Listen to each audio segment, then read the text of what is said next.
Okay, a fun, super cool episode. We got a cool cat, Dr. Kevin Farmer, who is the full professor at University of Florida and team physician down there. Love this guy. He's got great energy. He's taken care of the team for literally almost 20 years at this point. He's got 15 championship rings. He's a major leader in sports medicine as well as in the world of shoulder. He's got great stories. We talk about some fishing as well. Just a real good, feel good, laid back episode. I know you're going to love it. Dr. Scott Sigman, #FollowTheFro.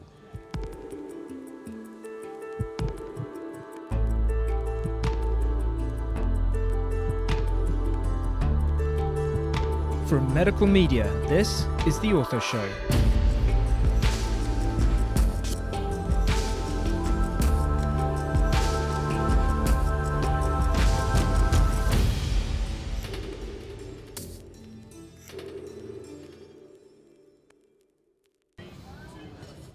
Hello world, Dr. Scott Sigman, your favorite opioid-sparing orthopedic surgeon here for another episode of the Ortho Show podcast, where everyone knows we bring you the best of the best. We're chilling here in Boston at the Ortho Summit meeting with some of the best orthopedic surgeons on the planet. We got Dr. Kevin Farmer with us today, who's an orthopedic surgeon, specializes in sports medicine and the shoulder. He is a professor of orthopedic surgery at the University of Florida. He's the chief division of sports medicine, and he is the team physician for the University of Florida. Dr. Kevin Farmer, it is a pleasure to have you, brother. No, thank you for having me. It's truly an honor. It's good to be here, and I appreciate the opportunity. All right, man, go Gators. You want to give us a Gator chomp to get started? Over left, right over left. Right over left. There we go, the chomp. I love it. Fantastic. There we go. All right, so let's talk at the beginning. We always start from the beginning. You know, where'd you grow up? You know, how was your entry into orthopedics? You're the only doctor in the family. What do you want to tell us? Yeah, sure. So I'm from Daytona Beach, Florida. Grew up a diehard Gator fan. You know, those of you that are not from the South, I don't think you realize how important college sports are to our culture and everything. So college sports for us was kind of, the end-all, be-all. So grew up, surfing. I was a baseball player. I think played baseball up through college.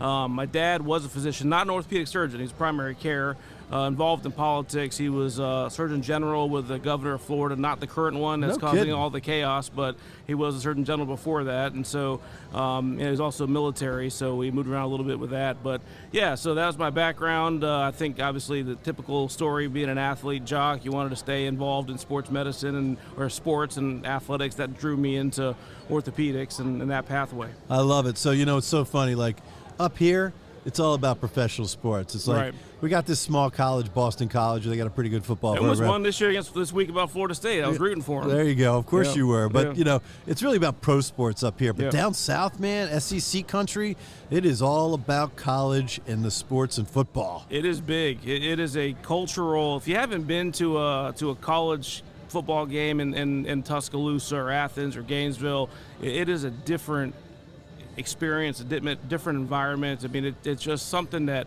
any sports fan should check it out, because I don't think you can really explain what that's like. And it's also a family affair in a lot of ways. It's so funny. You hear about all these terrible stories about professional sports and how the fans can get unruly and create problems. But, I mean, I've been to some of those games in the stadiums. I mean, like, the families come out, the kids are out. It's like a whole big thing. It's got to see it to believe it. Yeah, it's true. It's a different environment. They just recently started selling alcohol in the SEC, so it may change now. Yeah. I remember being at LSU about 2 years ago when they started selling alcohol and having to take a player to get an x-ray, and you have to actually walk through the crowd to get to the x-ray in Baton Rouge, and having to step over people that were a little bit enjoyed their time at that point. So it may change a little bit as far as the environment, but they also have rules in the SEC that the opposing fans can't be right on the bench of the away team because of the harassment. So they try to make it a little bit of a better environment than other places. It's funny. One of my twins is a junior at Wisconsin, University of Wisconsin. So they got some pretty good football up there, too. Yeah. But half the time he's with his freaking fraternity friends getting drunk at the pregame, and they don't even make it to the game. Right. These college kids are wild and crazy, I'll tell you. All right, so listen, so you were an All-American baseball player in high school, right? You played for Duke? I played, I wasn't All-American at Duke, but I was in high school. In fact, I look back at that All-American team, and I see some of the people that were on there with me that ended up, Roy Halladay was on that team, and that's awesome. People that did a lot better than I did. But it did open the doors, got me into Duke. I probably wouldn't have gotten in without it, but it opened some doors to get me in. I did play there for for a while, and then use that to kind of a springboard to where I am currently. Well, you must have done pretty good in school because you made it to Hopkins to medical school, which is no small feat. I grew up in Baltimore, so oh, nice. Okay, I was born at the prestigious Johns Hopkins Hospital. Yes, I was. Awesome. That's my claim to fame. But no, so I mean, back in the day in Baltimore in 2003, I mean, Hopkins was you got to be a little careful over there in Hopkins where it is, right? Yeah. I mean, East Baltimore. I mean, that's where they filmed The Wire. So people that have watched that know what that's like. I mean.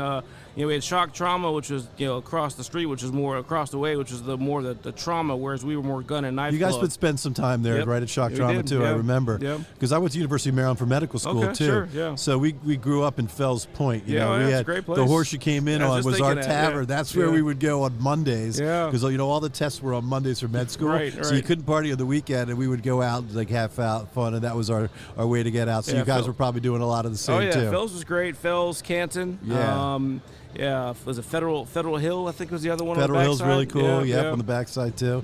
Baltimore's come a long way. I mean, as long as you stay in the right spots, but we don't need to get political. Right. All right. So that's so obviously it was going to be sports. It was obviously orthopedics. It sort of all gelled with what you were doing early in life, and then you do a sports medicine fellowship with Uribe in Miami. Yep. So you're getting a taste of some Division I sports and stuff going on there. How was that? That was fun. That was a lot of fun. At that time they took care of the Buccaneers. They took care of University of Miami. Took care of FIU. So I would cover FIU, which is the smaller school in Miami, on Saturdays. Then have to get to Tampa on Sundays. So it was a busy fellowship, but it really kind of enamored me to that world and wanting to do that as I move forward. So it was a great, John Uribe was the 80s. If you remember the University of Miami football in the 80s, the heyday of the U. That was the turnover chain. Was the turnover chain going on they there? They weren't there then, but they invented the swag. If you've seen the 30 for 30 on the U, you'll remember how that was back then. So he was the team doctor then, so it was great to be around. That was a pretty crazy time. Yeah. I don't know if you were at my bear talk, but I actually put on the bear chain. I had a thick gold chain as I was going to give my talk, that's awesome. Harkening back to, because I've got two at Miami right now. My one of the twins is at University of Miami, and then the freshman, my youngest, is also there as well. So, that's awesome. So please send money. Are you a Canes or are you a Badger? Money's going to both. I made a shirt that actually has Wisconsin in here, and then on the bottom it says, please send money. Oh, yeah. Three at school at the same time. Out of state right? Miami, that's not cheap. And then the freshman, of course, he's in Rome for his first semester, like literally Ubering every day. Stop Ubering, I love you. I think we play down there next year, so you got to come down there. So there you go. Let's be great. I'd love to see that. Maybe come down on the sideline and say hi. Yeah. All right, so you're not done, though. You got your sports medicine fellowship, but you still want to learn a little bit more about shoulder, and so you do a fellowship at University of Florida as well? Yeah. Shout-outs there? Yeah. At UF, Tom Wright, our shoulder arthroplasty. So when I was at Hopkins, Ed McFarland was sort of a mentor of mine, great guy, and he was a big shoulder arthroplasty person. So I had an interest in there, but I knew I wanted to go back to the state of Florida. So I'd already matched at Miami. So at the time, their only fellowship that they had in Florida was in Tampa at Frankel. So I was just going to apply there, and if it worked out, great. If not, I was going to work. But then all of a sudden, the last minute, Florida started a shoulder fellowship that I was able to get into, and while I was there doing my fellowship, Pete Indelicato, who's a longtime team physician of the University of Florida, president of AOSSM, he announced his retirement. So it just kind of one of those things. There it was. One of those things that fall into place. Serendipity, man. That's how it is. So exactly. At that point, you were named. You stayed on staff, and you became the team physician for the University of Florida. Yeah. 1 year into practice. Right, exactly. Things work out, I love it. All right. So, but it's so funny. So we do our research too, and I just watched the Netflix special. Oh yeah. Right for Urban Meyer and Swamp Kings and Tim Tebow, and it sounds like you missed that just by 1 year. Yeah, so I was in my shoulder fellowship Tebow's last year. Okay. And so my first year in practice was when Urban, if you watched the end of the show, he resigned and then came back for a year. So I was the year he came back, and it was a nightmare. Wasn't such it was a great disaster. Year. Yeah. And then he left again. And so, I was there kind of during that time. But I had, and they didn't get into a lot of the controversial stuff, and I don't want to get into it because I wasn't there. But you hear the stories about some of the stuff, and then you see over the course of years, things kind of come out. Some of those players, it was between that. So those years they had the football team. They had Billy Donovan was the basketball coach. They won 2 national titles. I mean, that was the heyday of athletics there at University of Florida. And so hopefully we can get back to it. I would have loved to experience that, 'cause I can only imagine what Gainesville was like during that time. So you're the lead team orthopedic surgeon. Now, you must have a lot of help covering them. There's some tremendous Division I sports, men's and women's sports there. So what are you covering, and what's the other teammates doing? Yeah, so there's 600 athletes, so there's a lot of athletes. I forget the number of teams. Since we've been there, since I've been there, we've won 25 national championships in a variety of different sports. So I've been very fortunate. My primary responsibility, obviously, that I have to be there for would be football. I have my junior partner, Ryan Roach, helps. He does a lot of the basketball coverage. Being a baseball player, I've kind of done the baseball stuff since I've been there, which has been great because they've had a lot of success. I've been to the World Series 5 times and won the national title in 2017. I may be one of the only few that's been to the baseball national championship. I've been to Final Four in basketball in 2014, and then I wasn't there for football. So if I can get football, maybe where's the bling? I got a picture I can split. How many rings you got? I think I have like 15. 15 rings. Yeah. All right, that's fantastic. You double it up. Watch out, Tom Brady. We got somebody that's all over you. Exactly. Oh, I love it. That's fantastic. So give us a fun story. What do you got? You got to have some fun. Let's say football. What do you got? Something like unique for our listeners to be able to hear about? Well, I got a great baseball story that I like to tell. Because if you've been around baseball, you know how superstitious they are. Sure. And so one year, it must have been 2000. So we won it in 2017. We're back in 2018 in the World Series, which is in Omaha, Nebraska. Great event. Another sports event if you have a fan. And so I was already asked to give a talk in Scotland at the British Shoulder and Elbow Surgeons meeting in Glasgow. Super cool. Love that. Which was awesome. We made it to the World Series, which I wasn't expecting because that was our down year. And so now I'm in Omaha. We play the first game, we lose. It's double elimination, and I got to catch a plane that night to Glasgow to give a talk. And then I basically went there, gave a talk, came back within 36 hours. Well, within that 36 hours, we won the second game. I wasn't there for it. We won it. And being how superstitious baseball is, they didn't tell me. They wouldn't let you back in? I got kicked out of the dugout. They would not let you in for the third and final game? So they didn't tell me until the first pitch. So I'm sitting there in the dugout waiting for them. Hey, we voted. You have to go out. I had nowhere to go. I didn't have a seat. I spent the whole game walking around the concourse. Oh, I love it. I was like, I forgot how superstitious baseball can be. And there you go. Yeah. One more ring for the fingers. Yeah, exactly. Oh, I love it. Exactly. All right, so let's talk a couple fun things here. But what's exciting you right now in the world of shoulder? Because you do a lot. You really are one of these guys that does team sports medicine, right? But you're also a shoulder guru and spend a lot of time there. What's the latest, coolest thing in shoulder that's getting you excited? Yeah, I appreciate that. I mean, I think certainly bone loss with shoulder instability is a big field. We know that recurrence rates after Bankarts, and especially in contact athletes, are high. Yeah. And they're much higher when you have any even small amount of bone loss. And so I think having reliable arthroscopic options to address bone loss in the setting of a Bankart repair, I think, is the future. I call it Bankart on steroids. You still do your normal Bankart, but you add something to add more surface area. I think that's going to be the wave of the future to try to minimize these recurrence rates. All right, so let's talk about this. This is great. So let's say you got one of your middle linebacker. He's 6'6", he's 280 pounds, runs a 4.340, right? Superhuman, dislocates his shoulder 4 times, got some anterior bone loss. Basically, you want to try and get him ready for next year. What are you doing?